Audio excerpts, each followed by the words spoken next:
Harold's colours. He is already marking his territory. Marking? Gods, he's spraying like a horny pup. Harold may be young, but he's clever. Do not underestimate him. He came of age very quickly.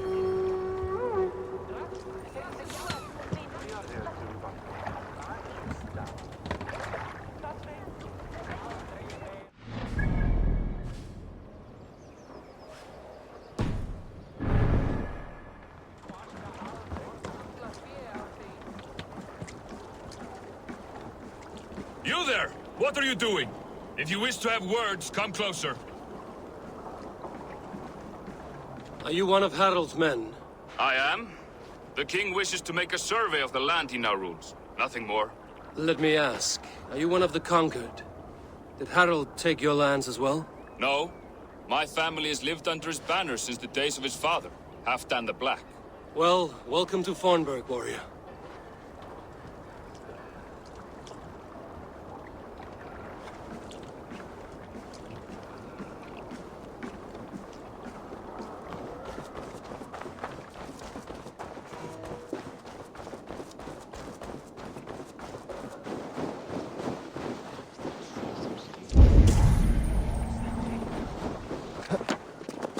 Sit a while and play, friend.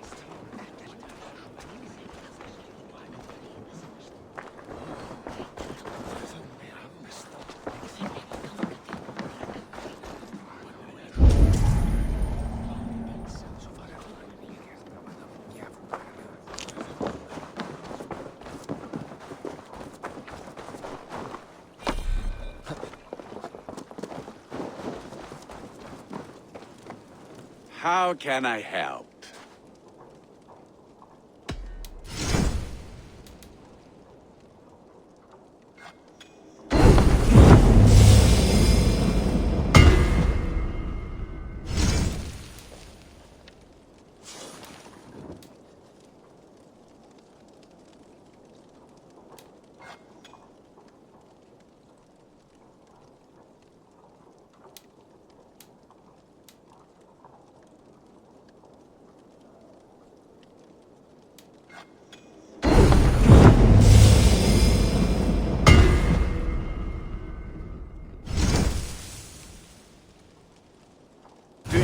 Anything else? I will free you from this bond. And I will be ready when you need me.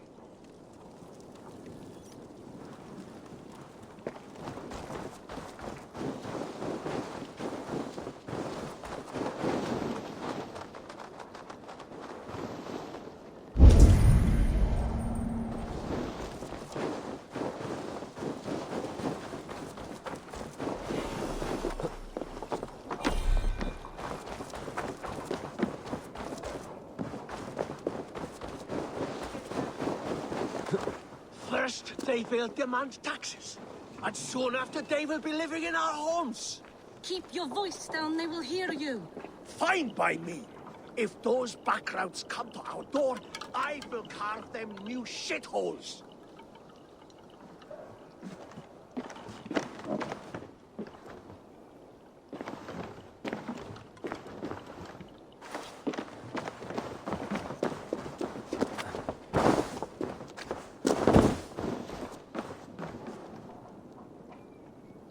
It's Eivor. Open the door. Come in, but keep your voice down. You will alert Harald's men.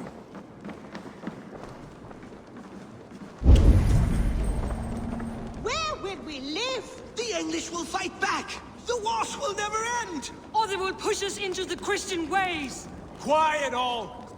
Give me a chance to speak.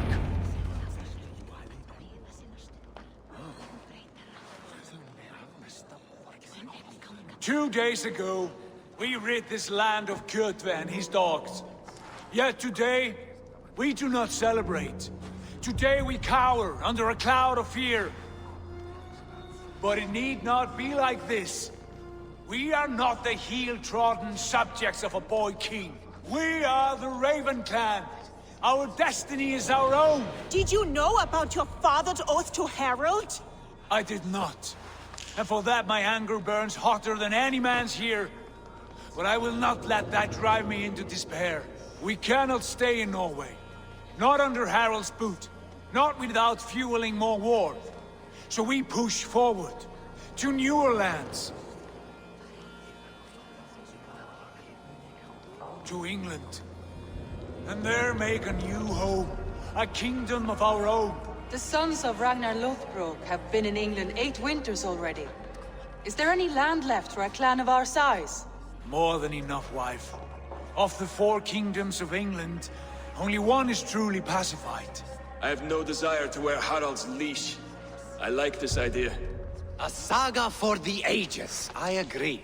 It will take time and resources to build ourselves a new home, but the riches taken from Kjotve's raid would suffice. No.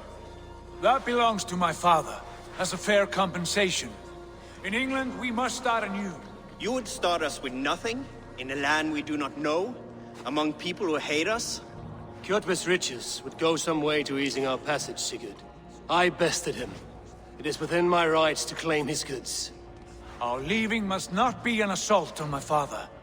It is a time of renewal for us.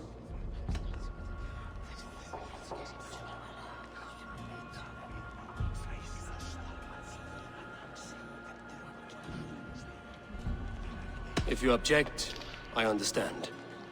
Let your father keep Kjotve's riches. England will have riches and cargo enough for us. Good. I did not want this cloud hanging over us. It is a wise leader who considers the need of others. To England then, before the day is out. Pack what you need, no more than that. And tighten your lips.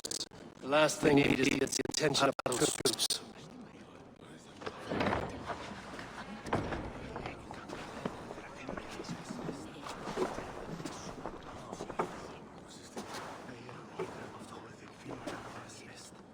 How much did you hear? Enough.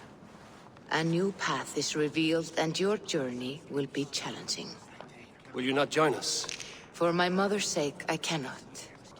But our threads will cross again before the final day. Until then, farewell.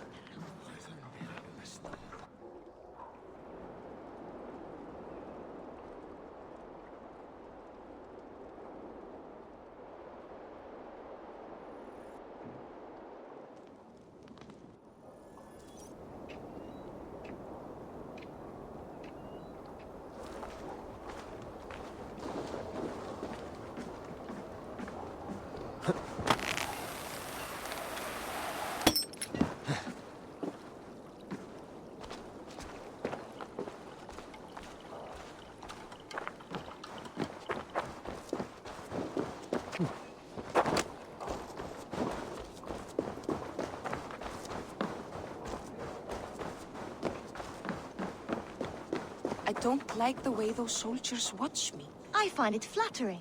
You think one will marry you and carry you off to the capital? Would he? He would take his pleasure and move on, you moon-eyed magpie, leaving you with a little soldier to raise by yourself.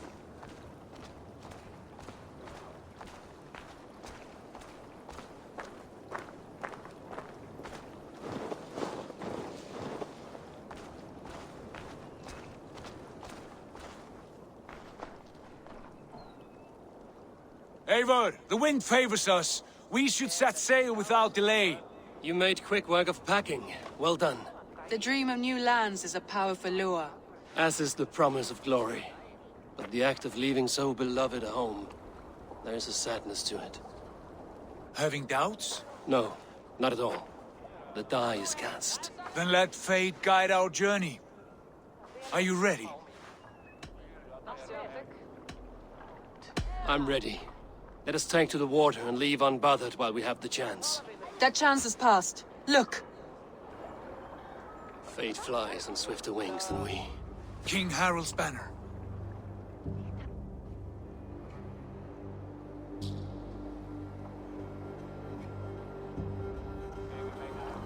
Sigurd, what is this assembly? What are you planning? An exit, father. As graceful as I can. For if I cannot be king in the land of my birth, I will start a new saga. In England. Nonsense. Your place is here, son, at my side. There will be other victories soon. Other glories. My choice is made, father. Do not hope otherwise. It is easy to lose one's way on the road to glory. Do not let false victories blind you to what is true. You talk of false victories to me, old man? A sad old bear who destroyed his honor with one bent knee.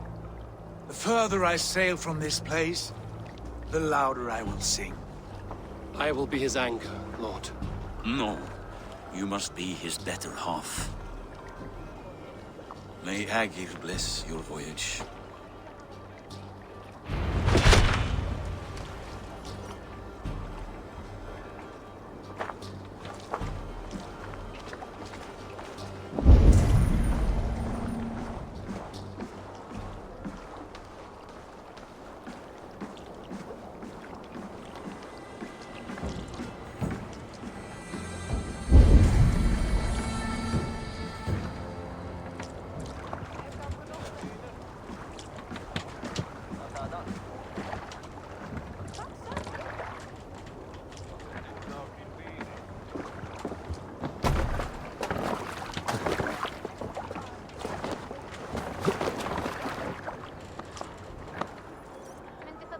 Time for tears is over, you weeping sacks of wool! Put some muscle into those pools! Ration your strength, dog. We have an ocean to cross. All right, you lazy backrout. Sigurd, what's our course? The Sons of Ragnar established a settlement near the coast. We set sail for them. Ragi, sing a song to lift our hooves. To rouse the gods! Inspire a mighty fart from Thor to speed us on our way! An ocean lies before us, Eivor, and on its far side, a new kingdom awaits. You know England well from your travels. I spent a season in their kingdom of Mercia, a temperate land, lush and wild. By now, the Sons of Ragnar will have claimed its heart. And we mean to join their army. They will join ours. In time, all of England will know of Raven Clan, and the glory we brought to that fractured land. So to England! Glory and destiny! To England! To England! For Valhalla!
In a lecture at the University of Cambridge, Dr. Circa told a worried audience that scientists have few answers for them. Since the mass coronal ejection of 2012, the strength of the Earth's magnetic field has increased by a factor of 50,000. This has resulted in huge disturbances in radio and satellite communications, dangerous bands of radiation around the poles, and as we can all see from our window, an aurora borealis that never burns away. Unfortunately, we are stumped as to why this is happening, and if we cannot find an answer soon, it may change the way we live, the way we communicate, even the way we evolve, forever. Dr. Circa went on to say, Bought you more electrolytes? Oh, new and improved citrus flavor. Thanks, Sean.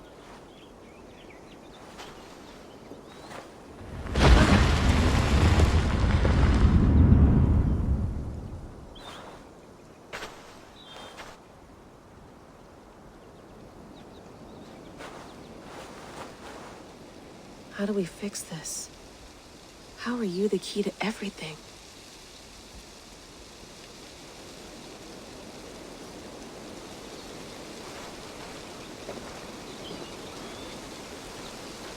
You're a long way from home, Eivor.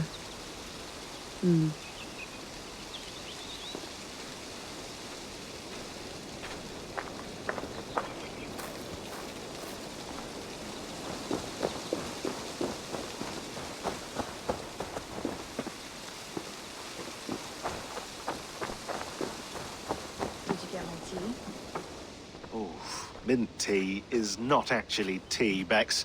It's an infusion. It's really just dirty, minty water. I don't care what you call it, Sean. Did you buy any? Of course I did, love. Hey, sorry about pulling you out. The generator was sputtering. That's fine. I needed air. How is the Animus data stream? Comfortable? Felt pretty stable after a while. Good. Just give me a sec and you can jump back in.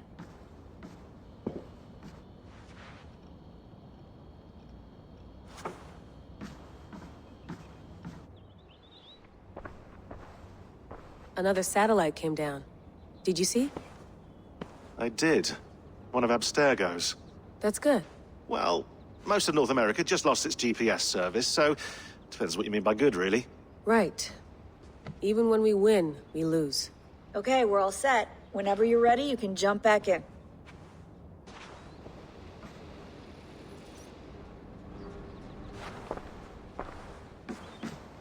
That's quite nice. Soothing.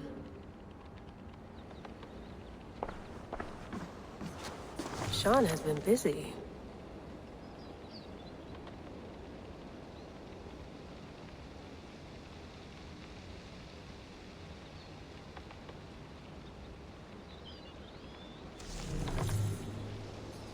Hello, Layla. Sean, what do you make of the grave out there? Well, it overturns a few hundred years of scholarship about the first Europeans to set foot in North America. Apart from that, it's just a bunch of muddy bones, isn't it? Can we talk about this thing on my neck for a second? Ah, the mood stabilizer. Yes. It's not harmful, is it? I mean, I feel good, but I want to make sure there's no side effects. There shouldn't be. It's only blocking outside signals, a passive effect. So the staff doesn't, you know, mess with you. Sean, what happened last year, I had no control over that. I tried to resist. I understand. And your old team, maybe they don't. But we've seen that sort of thing before. Still, if you want to work with us and get to the bottom of why the world is about to end for the second time in 8 years, then you wear that thing until we say otherwise. William's orders. I know. It's not a problem. It's just a few more weeks, yeah? Until we figure this out. You're right. I know you're right.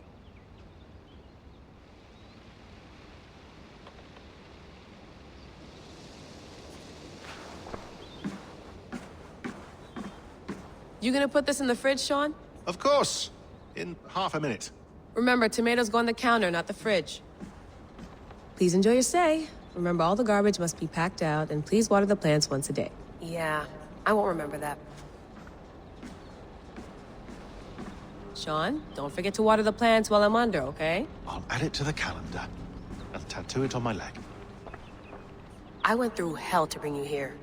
It had better be worth it.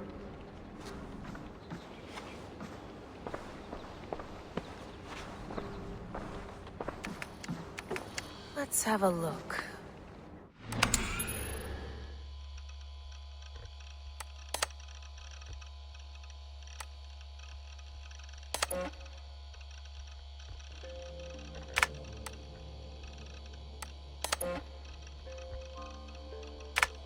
I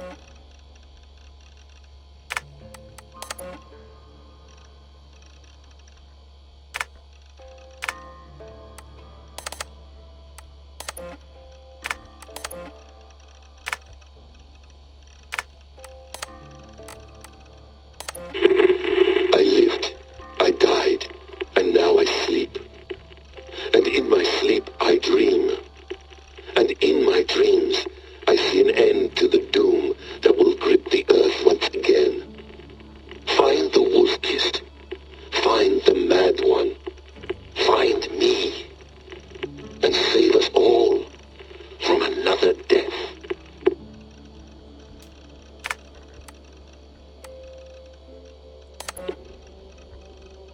No, come on, Sean. Turn that thing off. Oh, hold on. I like what you said there. I want to get this for posterity. Say it again, nice and loud. Seriously? Sure, come on. If nothing else, it'll give me leverage with your old man. Ah, that's your angle. Nice. What I said was, I wish I hadn't been born into the Assassins. I wish I had chosen this life. Is that good enough? Sure, but why is that? Because choice is the central idea of our creed.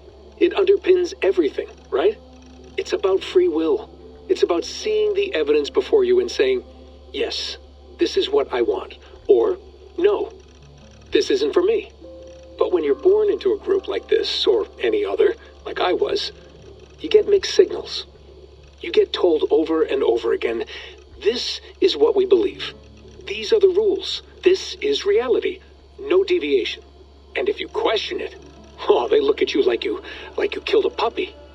That's hardly free will. It's a weird irony when free will is your central belief, but nobody wants you to believe otherwise. I don't know how to say it exactly, but I always thought there was something self-destructive about our creed. If free will is the most important moral guidepost we have, we should be free to ignore it. To choose submission, for example. You know what I mean? Like, we should be free to side with the Templars. If it's really my choice, I could do that. Right. It's almost self-refuting. A democracy could democratically elect a dictator or choose to get rid of democracy altogether. Within our creed is the seed of its own destruction. That's what makes it powerful, I think. And fragile. Right. The more freedom you have, the more risky it is, you know?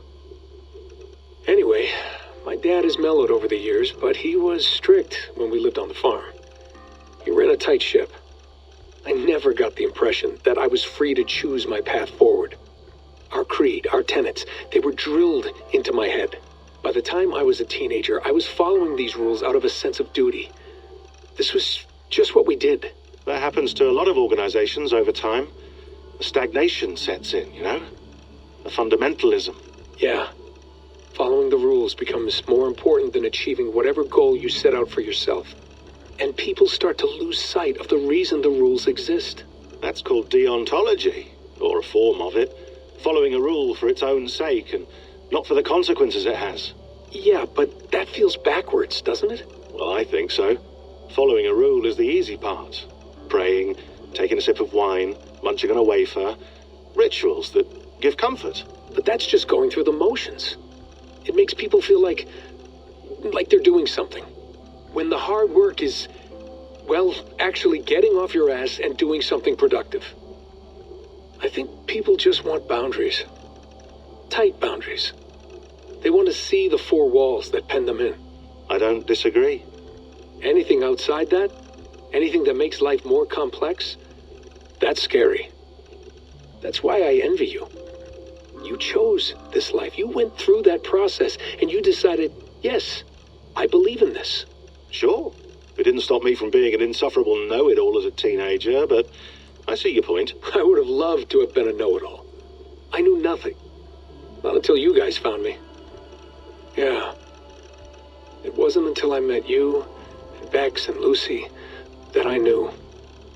I knew I wanted to be an assassin. Oh, thanks, Des. Come here. Bring it in, bud. I don't normally like touching, but I'll make an exception now. I am not hugging you. You sure? Because I smell very nice today. Can you just turn that off?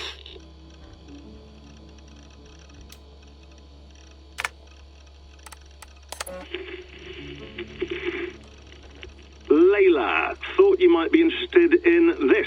Conversations that Bex and I had with Desmond back in 2012. December, I think.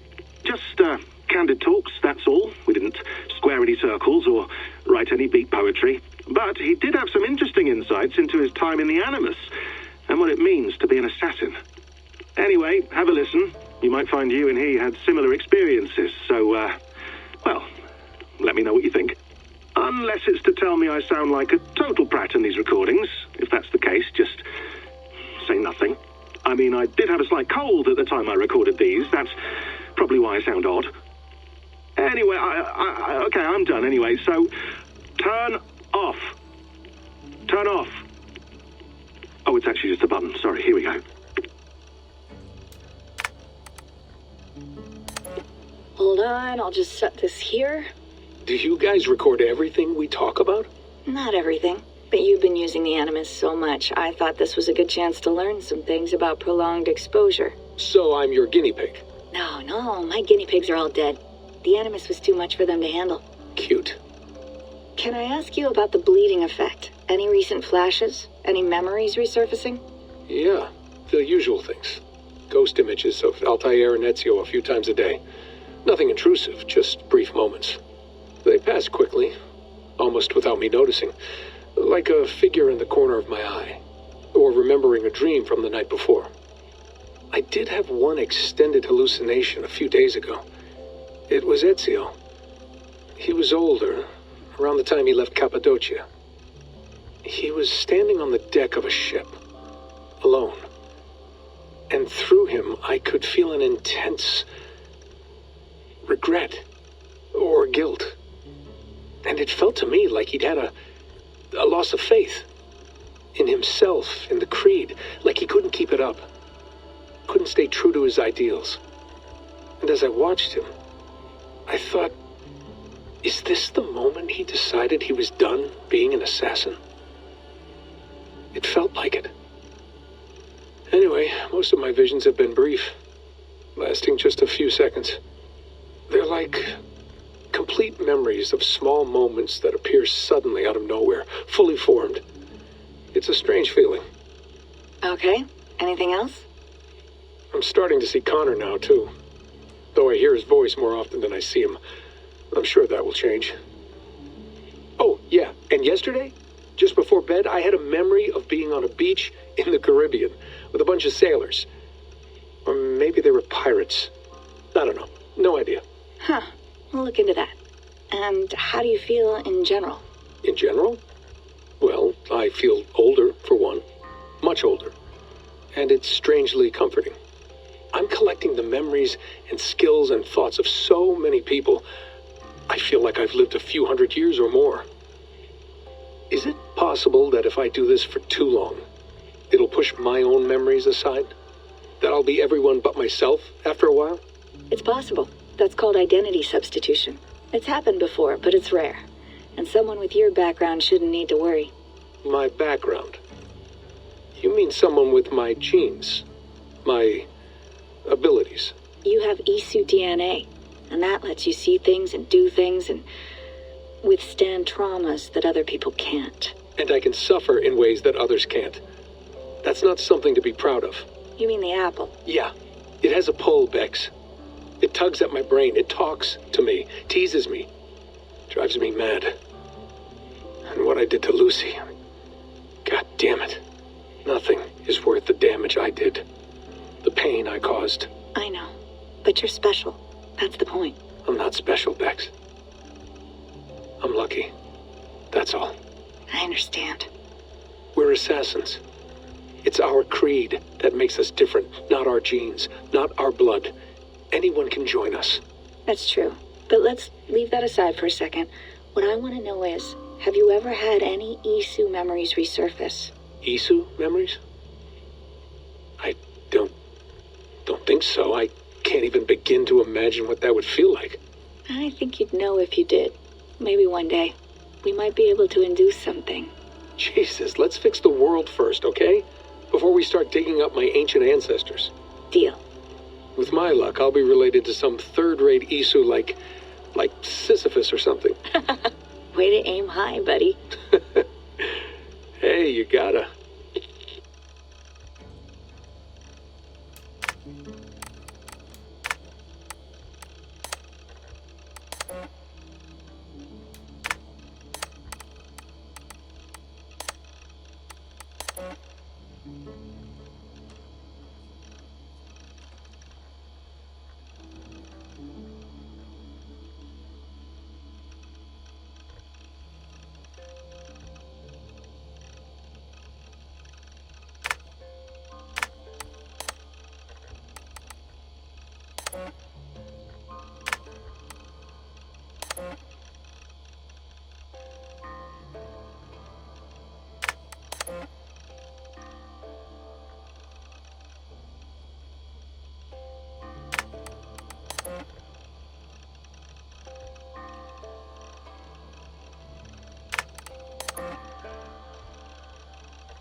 Be nice to sleep in a real bed when this is over.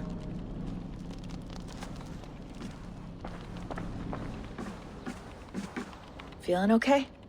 Better. But I'm worried that it could happen again. The two data streams. I can't promise it won't. I barely understand it myself. It felt like two minds, fighting over one brain.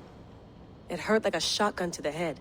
Right. There's something about this Viking's DNA sample that feels dense, noisy. Could it be the staff? Interfering somehow? How do you mean? My headaches, my temper. They started the day I got that thing. I hope you're not making excuses for, you know, your friend. Jesus, no. I'm not. Sorry. Just take it easy. And if you feel yourself slipping again, let us know. I'm trying. I really am.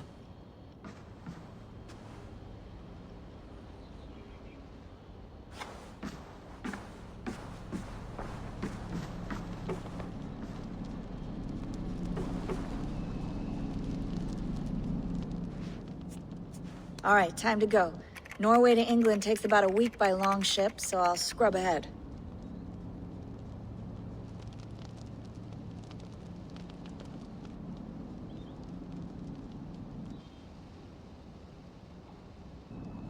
Layla, you okay? Sorry. Can you play the message again? We have the transcript. If you're looking for something, I can No, go and... I want to hear it. Okay. I don't mean to be cryptic. It's just... that message led us here. To this place. To a Norse grave in North America. So those bones out there are the only lead we have. Our only chance at fixing this planet before it's too late. Here it is. I lived, I died, and now I sleep. And in my sleep I dream. And in my dreams I see an end to the doom that will grip the earth once again. Find the wolf-kissed. Find the mad one. Find me. And save us all from another death. Unsettling, that is. That pulse in the message. Are you sure it's just coordinates? Nothing else?